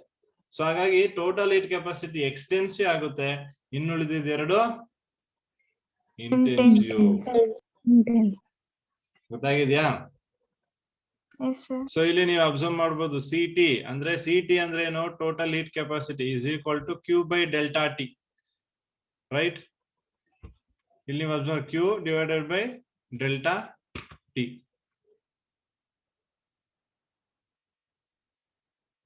ಸೊ ನೀವು ಎಷ್ಟು ಹೀಟ್ ಕೊಡ್ತೀರಾ ಟೆಂಪರೇಚರ್ ನ 1 ಡಿಗ್ರಿ ರೈಸ್ ಮಾಡೋದಿಕ್ಕೆ ಅನ್ನೋದನ್ನ ಇಲ್ಲಿ ನಿಮ್ಗೆ ಗೊತ್ತಾಗುತ್ತೆ. ಅದೇ ರೀತಿ ಇಲ್ಲೂ ಕೂಡ ಸಿಎಂ ಅಂದ್ರೆ molar heat capacity. So Q divided by N delta T, ಎನ್ನು 1 ಆಗ್ಬೇಕು ಯಾಕೆಂದ್ರೆ 1 ಮೋಲ್ ಅಲ್ವಾ, ಸೊ ಅದಕ್ಕೆ ಎನ್ ವ್ಯಾಲ್ಯೂ ತಗೊಂಡಿದೀವಿ. ಸೊ ಅದರಿಂದ Q is equal to N C M delta T ಬರುತ್ತೆ. ಸೊ ಇಲ್ಲೂ ಕೂಡ ಸ್ಪೆಸಿಫಿಕ್ ಹೀಟ್ಗೆ ನೀವು ಸಿ ಎಸ್ ಅಂತ ಅನ್ನೋದ್ರ ತಗೋಬಹುದು. Simply C also you can take. So Q is divided by M delta T. M ಅಂದ್ರೆ ಏನು? Mass, 1 gram mass. ಓಕೆ, ಗೊತ್ತಾಗಿದ್ಯಾ? Yes, sir. ಸೊ ಇದು ಡೆಫಿನೇಷನ್ಸ್ ಗಳು ಇಂಪಾರ್ಟೆಂಟ್ ಅಪ್ಪ. Heat capacity, molar heat capacity, total heat capacity, specific heat capacity ಅಂದ್ರೆ ಏನು ಅಂತ. Okay, so ಇಲ್ಲಿ ನಾವು ನೆಕ್ಸ್ಟ್ ಅಬ್ಸರ್ವ್ ಮಾಡೋಣ. ಫಾರ್ ಡಿಫ್ರೆಂಟ್ ಪ್ರೋಸೆಸ್ ಗಳಿಗೆ ಹೀಟ್ ಕೆಪಾಸಿಟಿ ಏನಾಗುತ್ತೆ? ಸಿ ನಿಮ್ಗೆ ಗೊತ್ತಿದೆ, ಸಿ ಅಂದ್ರೆ ಹೀಟ್ ಕೆಪಾಸಿಟಿ ಅಂತ ಗೊತ್ತಿದೆ ಇಲ್ಲಿ ಅಲ್ವಾ? ಸೊ ಫಾರ್ ಐಸೋಥರ್ಮಲ್ ಪ್ರೋಸೆಸ್ಗೆ ಏನಾಗುತ್ತೆ? ಐಸೋಥರ್ಮಲ್ ಪ್ರೋಸೆಸ್ ಅಲ್ಲಿ ನಿಮ್ಗೆ ಗೊತ್ತಿದೆ ಏನು? ಡೆಲ್ಟಾ ಟಿ 0 ಅಲ್ವಾ? Temperature. ಹೌದು, ಡೆಲ್ಟಾ ಟಿ ಏನಾಗುತ್ತೆ? It tends to 0. So delta T for an isothermal process delta T 0 ಆದ್ರೆ ನಾವೇನ್ ಮಾಡಬೇಕು? We have to supply infinite amount of heat. ನೋಡಿ ಇಲ್ಲಿ ಇನ್ಫೈನೈಟ್, ಇದು ಇಂಪಾರ್ಟೆಂಟ್. ನಿಮ್ಗೆ ಕೇಳ್ತಾರೆ ಎಕ್ಸಾಂಪಲ್, ಐಸೋಥರ್ಮಲ್ ಪ್ರೋಸೆಸ್ಗೆ ಹೀಟ್ ಕೆಪಾಸಿಟಿ ಏನು ಅಂತ. ನಾಟ್ ಫಾರ್ ದ ಎಕ್ಸಾಮ್ ಆದ್ರೂ ಕಾಂಪಿಟೇಟಿವ್ ಕೇಳ್ತಾರೆ. ಸೊ ಅವಾಗ ನೀವು ಅದು ಇನ್ಫೈನೈಟ್ ಅಂತ ಮೆನ್ಷನ್ ಮಾಡಬೇಕು. ಅದೇ ರೀತಿ ಅಡಿಯಾಬ್ಯಾಟಿಕ್ ಪ್ರೋಸೆಸ್ ಅಲ್ಲಿ ಕ್ಯೂ ಎ 0 ಅಲ್ವಾ? Yes, sir. ಕ್ಯೂ 0 ಆದ್ರೆ ಏನು? Heat capacity is equal to 0. ನೀವೇನು ಮಾಡೋದೇ ಬೇಡ, without giving heat temperature increase ಆಗ್ಬಿಡುತ್ತೆ ಅಡಿಯಾಬ್ಯಾಟಿಕ್ ಅಲ್ಲಿ.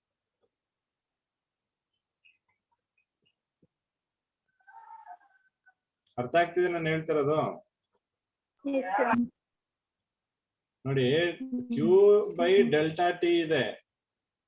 ಸೊ ಅಲ್ಲಿ ನೀವು ವೇರಿಯೇಷನ್ ಏನ್ ಮಾಡ್ತೀರಾ ಡೆಲ್ಟಾ ಟಿ ನ ಅಥವಾ ಕ್ಯೂ ನ ವೇರಿಯೇಷನ್ ಮಾಡೋದ್ರಿಂದ ನಿಮ್ಗೆ ಸಿ ಗೊತ್ತಾಗುತ್ತೆ. ಸೊ ಫಾರ್ ಐಸೋಥರ್ಮಲ್ ಪ್ರೋಸೆಸ್ ಏನ್ ಮಾಡ್ಬೇಕು ನಾವು? ಇನ್ಫೈನೈಟ್ ಅಮೌಂಟ್ ಆಫ್ ಹೀಟ್ ನ ಸಪ್ಲೈ ಮಾಡ್ಬೇಕು. ಏನಕ್ಕೆ? 1 ಡಿಗ್ರಿ ರೈಸ್ ಮಾಡೋದಿಕ್ಕೆ. ಹಂಗೆ ಅಡಿಯಾಬ್ಯಾಟಿಕ್ ಪ್ರೋಸೆಸ್ ನೀವೇನು ಮಾಡೋದೇ ಬೇಡ, ಅದು ರೈಸ್ ಆಗ್ಬಿಡುತ್ತೆ. ಇನ್ನು ಐಸೋಕೋರಿಕ್ ಅಲ್ಲಿ ಪ್ರೆಷರ್ ಕಾನ್ಸ್ಟೆಂಟ್, ಐಸೋಕೋರಿಕ್ ಅಲ್ಲಿ ವಾಲ್ಯೂಮ್ ಕಾನ್ಸ್ಟೆಂಟ್. ಓಕೆ, ಸೊ ಈ ಪ್ರೋಸೆಸ್ ಬಗ್ಗೆ ನಾವು ನೆಕ್ಸ್ಟ್ ಡಿಸ್ಕಸ್ ಮಾಡಬೇಕು. CP minus CV is equal to R. ಕೇಳಿದೀರಾ ಇದು? ಫಿಸಿಕ್ಸ್ ಅಲ್ಲಿ ಹೇಳಿದಾರಾ? ಅಲ್ವಾ? So CP and CV. So ಇಲ್ಲಿ ನಾವು ನೋಡಿ ಆ ವ್ಯಾಲ್ಯೂಸ್ ನ ಕಂಡುಹಿಡಿತೀವಿ, ಅಥವಾ we are going to derive an relationship between CP and CV. So ಇಲ್ಲಿ ಈ ಈಕ್ವೇಶನ್ ನೀವು ಅಬ್ಸರ್ವ್ ಮಾಡಿ, ಯಾವ ಈಕ್ವೇಶನ್ ಇದು? D U is equal to D Q plus D W. First law of thermodynamics. First law of thermodynamics equation ನೋಡಿ. D W ನ ನಾವು P D V ಅಂತ ಬರೀಬೋದಲ್ವಾ, ಮೈನಸ್ ಪಿ ಡಿ ವಿ ಅಂತ. Sir. ಹಾ, ಅಲ್ಲಿ ಐಸೋಕೋರಿಕ್ ಅನ್ನೋ ಪ್ರೊಸೆಸ್ ಅಲ್ಲಿ ವಾಲ್ಯೂಮ್ ಕಾನ್ಸ್ಟೆಂಟ್ ತಾನೆ. Yes, Anna. So dv becomes equal to 0. So therefore whole test term 0. So therefore ಏನಾಗುತ್ತೆ? du is equal to dq ಆಗುತ್ತೆ. ಹೌದಾ? Yes, sir. ರೈಟ್. ಸೊ ಆ du ಏನು dq ಇದೆ ಇಲ್ಲಿ ನೋಡಿ, ಈ ಈಕ್ವೇಶನ್ ಅಲ್ಲಿ.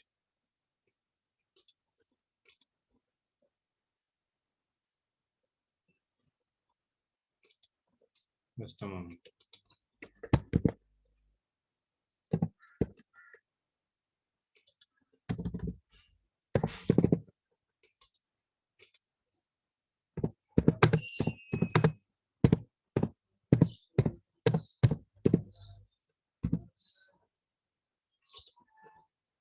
ಸೊ ಈ ಈಕ್ವೇಶನ್ ತಗೊಂಡ್ರೆ ನಾವಿಲ್ಲಿ ಸಿ ವಿ ಅಂತ ನಾನು ಇಲ್ಲಿ ತಗೊಂಡ್ರೆ, C V is equal to Q by delta T ಆಗುತ್ತೆ.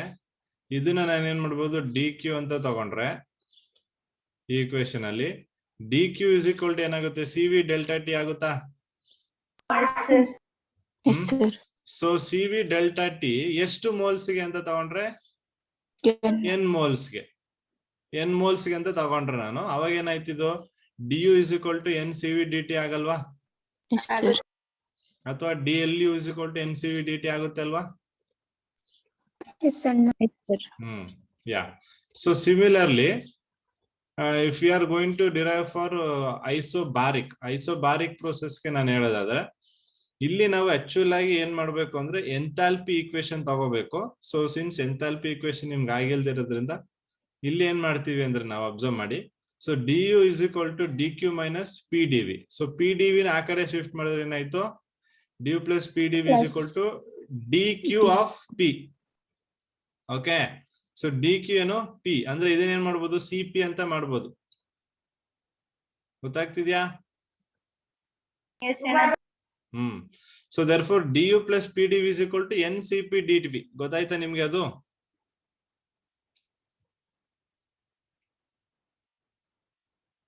ಇದು ಗೊತ್ತಾಯ್ತಾ? ಈ ಈಕ್ವೇಶನ್ ಗೊತ್ತಾಯ್ತಪ್ಪ ನಿಮ್ಗೆ? D U plus P D V is equal to N C P D T ಹೆಂಗ್ ಬಂತು ಅಂತ? ಸೇಮ್ ನಾನು ಮೇಲೆ ಮಾಡಿದ್ನಲ್ಲ ಅದೇ ರೀತಿ ಇಲ್ಲಿ ಈ ಸಿ ವಿ ಜಾಗದಲ್ಲಿ ಸಿ ಪಿ ಹಾಕೊಳ್ಳೋದು ಡಿ ಕ್ಯೂ ಆಫ್ ಪಿ ಆಗುತ್ತೆ. ಸೊ ಸೇಮ್ ಅದೇ ಬರುತ್ತಲ್ವಾ ನಮ್ಗೆ? Yes, sir. Yes, Anna. So N C P of D T ಬರುತ್ತೆ ನಮ್ಗೆ. ಡಿ ಟಿ ಬರ್ಬೇಕಲ್ಲಿ. Yes yes, you will get D T, right? Yes, sir. So ಈ D U plus P D V ಇದೆಯಲ್ವಾ, D U plus P D V is delta H. Delta H ಅಂದ್ರೆ enthalpy ಅಂತ.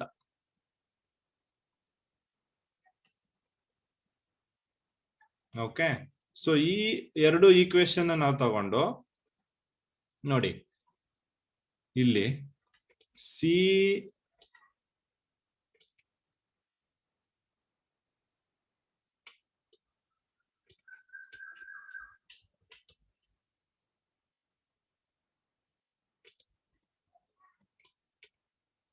P is equal to, ಅಥವಾ I'll write like this. So ಈಗ ಏನು ನಮ್ಗೆ equation ಬಂದಿತ್ತೆ, above equation. Right. So ಇಲ್ಲಿ ಏನ್ ಈಕ್ವೇಶನ್ ಇದೆ, ಈ ಈಕ್ವೇಶನ್ ಪ್ರಕಾರನೇ ಹೋಗೋದಾದ್ರೆ ಇಲ್ಲಿ ಸಿ ವಿ ಅಂತ ತಗೊಂಡ್ರೆ ಏನಾಗುತ್ತಿದ್ದು? Q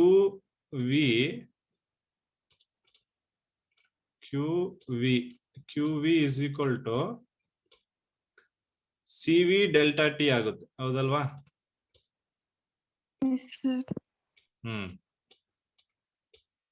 so C V delta T is equal to ಯಾವುದು? Delta U, right?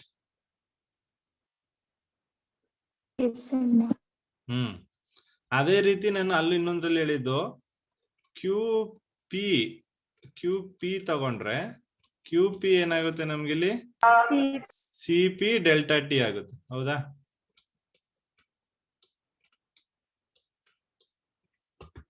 ಕರೆಕ್ಟಾ? ಸೊ ಇಲ್ಲಿ ನೋಡಿ ಇದು ಯಾವ್ದಕ್ಕೆ ಈಕ್ವಲ್ ಆಗಿದೆ? ಡೆಲ್ ಯುಗೆ ಈಕ್ವಲ್ ಆಗಿದೆ. ಹೌದಾ? ಈ ಕೇಸಲ್ಲಿ D U plus P D ವಿನ ನಾವು ಡೆಲ್ ಎಚ್ ಅಂತ ಕರಿತೀವಿ. ಅದನ್ನ ನಿಮ್ಗೆ ನೆಕ್ಸ್ಟ್ ಡಿರೈವ್ ಮಾಡಿ ತೋರಿಸ್ತೀನಿ. ಸದ್ಯಕ್ಕೆ ನಿಮ್ಗೆ ಇಷ್ಟು ಗೊತ್ತಿರೋ ಸಾಕು. D U plus P D V is delta H. So this will be equal to delta H here. Okay, so ಅದು ಡೆಲ್ಟಾ ಎಚ್ ಗೆ ಆಗಿರುತ್ತೆ.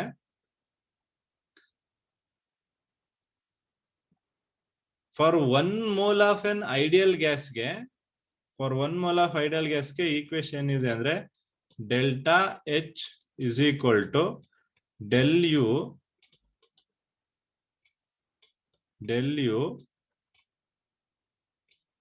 Plus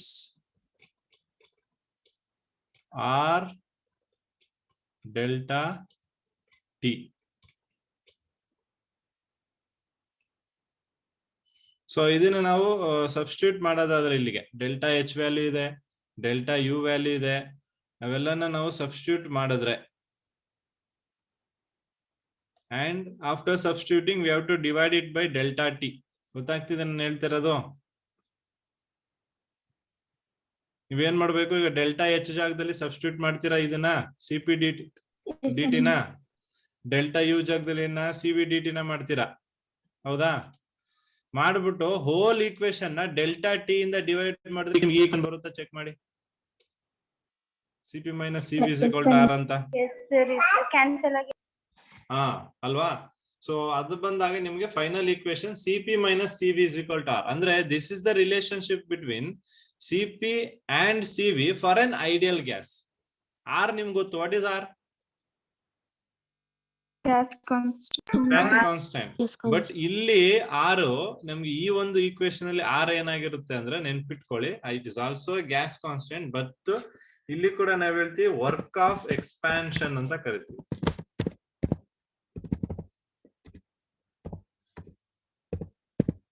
work of expansion. So ಈ ಆರ್ ಏನಂತ ಕರಿತೀವಿ ನಾವು? ವರ್ಕ್ ಆಫ್ ಎಕ್ಸ್ಪಾನ್ಷನ್ ಅಂತ ಕರಿತೀವಿ. So C P ಮತ್ತೆ ಸಿ ವಿ ಅಲ್ಲಿ ಯಾವ್ದ್ರದ್ದು ವ್ಯಾಲ್ಯೂ ಜಾಸ್ತಿ ಇರುತ್ತೆ?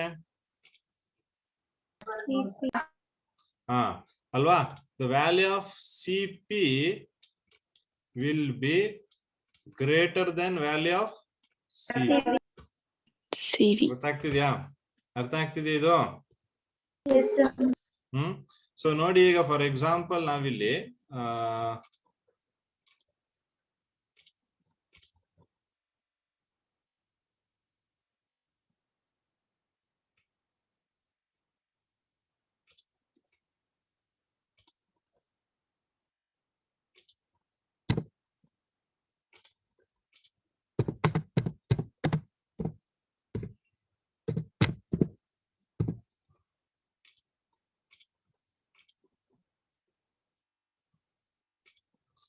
ಹಿಯರ್ ಇನ್ ದಿಸ್ ಕೇಸ್ ನಾನು ಎರಡು ಸಿಲಿಂಡರ್ ನ ತಗೊಂಡ್ರೆ ಅಥವಾ ಎರಡು ಕಂಟೈನರ್ ನ ತಗೊಂತೀನಿ. ಸೊ ಒಂದ್ರಲ್ಲಿ ಏನ್ ಮಾಡ್ತೀವಿ? Will keep volume constant. Okay, so in one will keep volume constant, in another one will keep pressure constant. So ಇವಾಗ ಇಲ್ಲಿ ಹೀಟ್ ಮಾಡ್ತೀರಾ ನೀವು. ಸೊ ಎಷ್ಟು ಎನರ್ಜಿ ಕೊಟ್ಟಿದ್ದೀರಾ ಅಂದ್ರೆ let's say you have given 100 joules of energy ಕೊಟ್ಟಿದ್ದೀರಾ ಇಲ್ಲಿ. Okay, so ಆ 100 ಜೌಲ್ ಆಫ್ ಎನರ್ಜಿ ಕೊಟ್ಟಿರೋದ್ರಿಂದ ಟೆಂಪರೇಚರ್ ಏನಾಗುತ್ತೆ? 1 ಕೆಲ್ವಿನ್ ರೈಸ್ ಆಗುತ್ತೆ. ಅಂಡರ್ಸ್ಟುಡ್ ಆಯ್ತಾ ಇದು? Did you understood? So this process is at a constant volume, ಅಂದ್ರೆ ಐಸೋಕ್ರೋರಿಕ್ ಆಯ್ತು ಈಗ. ಸೊ ಐಸೋಕ್ರೋರಿಕ್ ಪ್ರೋಸೆಸ್ ಅಲ್ಲಿ ವಾಲ್ಯೂಮ್ ನ ಕಾನ್ಸ್ಟೆಂಟ್ ಇಟ್ಬಿಟ್ಟು ನಾವೇನ್ ಮಾಡ್ತಿದೀವಿ? ಹೀಟ್ ಸಪ್ಲೈ ಮಾಡ್ತಾ ಇದೀವಿ. So 100 joule of heat supply ಮಾಡಿದಾಗ ನಿಮ್ಗೆ ಟೆಂಪರೇಚರ್ 1 ಕೆಲ್ವಿನ್ ಜಾಸ್ತಿ ಆಯ್ತು. So the value of C V ಅಂದ್ರೆ ಹೀಟ್ ಎಷ್ಟು ಕೆಪಾಸಿಟಿ ಸಪ್ಲೈ ಮಾಡ್ತಿದ್ವಿ ನಾವು? 100 ಜೌಲ್ಸ್. ಸೊ ಅದು ಸಿ ವಿ ವ್ಯಾಲ್ಯೂ ಆಯ್ತು. ಸೇಮ್ ಕೇಸ್ ನಾನು ಪ್ರೆಷರ್ ನ ಕಾನ್ಸ್ಟೆಂಟ್ ಇಟ್ಟಾಗ, ಪ್ರೆಷರ್ ನ ಕಾನ್ಸ್ಟೆಂಟ್ ಇಟ್ಟು ಹೀಟ್ ಮಾಡ್ತೀನಿ. ಪ್ರೆಷರ್ ನ ಕಾನ್ಸ್ಟೆಂಟ್ ಇಟ್ಟು ಹೀಟ್ ಮಾಡಿದಾಗ ಮಾಲಿಕ್ಯೂಲ್ಸ್ ಏನಾಗುತ್ತೆ? ಮಾಲಿಕ್ಯೂಲ್ಸ್ ಗೆ ಹೀಟ್ ಅಂದ್ರೆ ಟೆಂಪರೇಚರ್ ಕೊಟ್ಟಾಗ ಏನಾಯ್ತು, they will give gain kinetic energy, right? Yes, sir. Kinetic energy ಬಂದ ತಕ್ಷಣ ಮಾಲಿಕ್ಯೂಲ್ಸ್ ಕೊಲೈಡ್ ಆಗಕ್ ಸ್ಟಾರ್ಟ್ ಆಗುತ್ತೆ. ಒಂದು ವಾಲ್ ಆಫ್ ದ ಕಂಟೈನರ್ ಜೊತೆ ಕೊಲೈಡ್ ಆಗುತ್ತೆ, ಇನ್ನೊಂದು ಮಾಲಿಕ್ಯೂಲ್ಸ್ ಕೊಲೈಡ್ ಆಗುತ್ತೆ. ಈ ತರ ಕೊಲಿಷನ್ ಆದಾಗ ಏನ್ ಎಕ್ಸರ್ಟ್ ಆಯ್ತು?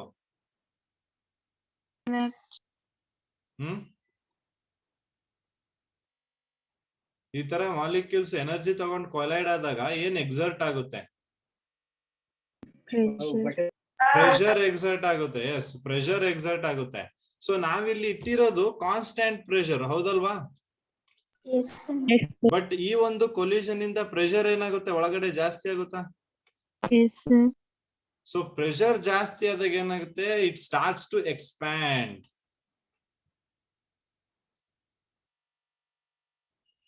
ಅಲ್ವಾ? ಸೊ ಅವೇನಾಗುತ್ತೆ, ಸ್ವಲ್ಪ ಎಕ್ಸ್ಪಾನ್ಷನ್ ಆಗಕ್ಕೆ ಸ್ಟಾರ್ಟ್ ಆಗುತ್ತೆ. ಯಾಕಂದ್ರೆ ಆ ಮಾಲಿಕ್ಯೂಲ್ಸ್ ಹೊರಗಡೆ ಹೋಗಕ್ ಸ್ಟಾರ್ಟ್ ಮಾಡಕ್ ಟ್ರೈ ಮಾಡುತ್ತೆ.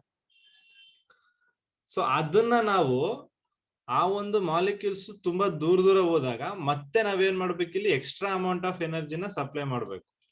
ಈ ಎಕ್ಸ್ಟ್ರಾ ಅಮೌಂಟ್ ಆಫ್ ಎನರ್ಜಿ ಏನ್ ಇಲ್ಲಿ ಸಪ್ಲೈ ಮಾಡ್ತೀವಿ ನಾವು, ಈ ಎಕ್ಸ್ಟ್ರಾ ಎನರ್ಜಿ ಇಂದ ಏನಾಗುತ್ತೆ, CP ವ್ಯಾಲ್ಯೂ ಜಾಸ್ತಿ ಆಗುತ್ತೆ, ಹೌದಾ? ಈಗ ಇಲ್ಲೂ ಕೂಡ ನಾನು 100 ಜೌಲ್ ಹೀಟ್ ಕೊಟ್ರೆ ಇಲ್ಲಿ ಆ ಎಕ್ಸ್ಪಾನ್ಷನ್ ಆಗೋದ್ರಿಂದ some amount of energy loss ಆಗುತ್ತೆ. ಕ್ಲಿಯರ್ ಆಗ್ತಿದ್ಯಾ? ಸೊ ಅಲ್ಲಿ ಏನ್ ಎನರ್ಜಿ ಲಾಸ್ ಆಗುತ್ತೋ ಅದನ್ನ ನಾನು ಪುನಃ ಇಲ್ಲಿ ಕೊಡ್ಬೇಕು. So therefore the value of CP will be greater than the value of CV.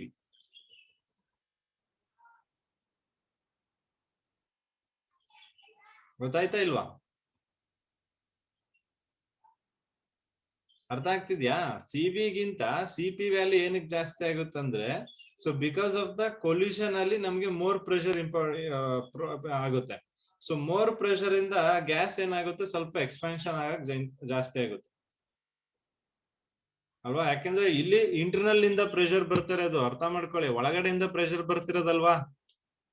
So ಒಳಗಡೆಯಿಂದ ಪ್ರೆಷರ್ ಬಂದಾಗ ಏನಾಗಬೇಕು, ಪಿಸ್ಟನ್ ನ ಮೂವ್ ಮಾಡಕ್ ಟ್ರೈ ಮಾಡುತ್ತೆ, ಪಿಸ್ಟನ್ ಮೇಲಕ್ಕೆ ಹೋಗುತ್ತೆ. ಅವಾಗ ಏನಾಗುತ್ತೆ, ಸ್ವಲ್ಪ ವಾಲ್ಯೂಮ್ ಎಕ್ಸ್ಪೆನ್ಷನ್ ಆಗುತ್ತೆ. ವಾಲ್ಯೂಮ್ ಎಕ್ಸ್ಪ್ಯಾಂಡ್ ಆಯ್ತು ಅಂದ್ರೆ ವರ್ಕ್ ಡನ್ ಆಯ್ತಾ? ಆಗಿದೆ ಇಲ್ಲ ವರ್ಕ್? ಸೊ ವರ್ಕ್ ಆಗಿದೆ ಅಂದ್ರೆ ವರ್ಕ್ ಅಲ್ಲಿ ಎನರ್ಜಿ ಲಾಸ್ ಆಗಿರುತ್ತಾ ಇಲ್ವೋ? ವರ್ಕ್ ಮಾಡಿದಾಗ ಎನರ್ಜಿ ಲಾಸ್ ಆಯ್ತು. ಸೊ ಆ ಎನರ್ಜಿ ಲಾಸ್ ಆಗಿರೋದಕ್ಕೆ ಏನ್ ಮಾಡ್ತೀವಿ ನಾವಿಲ್ಲಿ, ಎಕ್ಸ್ಟ್ರಾ ಎನರ್ಜಿ ಕೊಡ್ಬೇಕು. ಸೊ ಅದರಿಂದ ವ್ಯಾಲ್ಯೂ ಆಫ್ CP ಏನಾಗಿರ್ತದೆ ಇಲ್ಲಿ ನಿಮ್ಗೆ ಜಾಸ್ತಿ ಆಗುತ್ತೆ. ಗೊತ್ತಾಗಿದೆ ಇದು? So that is why the value of CP is greater than the value of CV. Is that clear? Okay okay okay, ಆಯ್ತು. ಕ್ಲಾಸ್ ನಿಲ್ಲಿಸ್ತೀನಿ, ಒದ್ದಾಡ್ಬೇಡಿ. I can understand. ಬಟ್ ಏನ್ ಮಾಡಕ್ಕಾಗಲ್ಲ, ಇನ್ನು 30th ಮೇ ಒಳಗಡೆನೆ ಎಲ್ಲಾ ಸಿಲೆಬಸ್ ನಿಮ್ಗೆ ಇನ್ನೆರಡು ಚಾಪ್ಟರ್ ಮುಗಿಸಿ ಅಂತ ನನಗೆ ಹೇಳ್ಬಿಟ್ಟಿದ್ದಾರೆ, ವಿಚ್ ಇಸ್ ಹೈಲಿ ಇಂಪಾಸಿಬಲ್.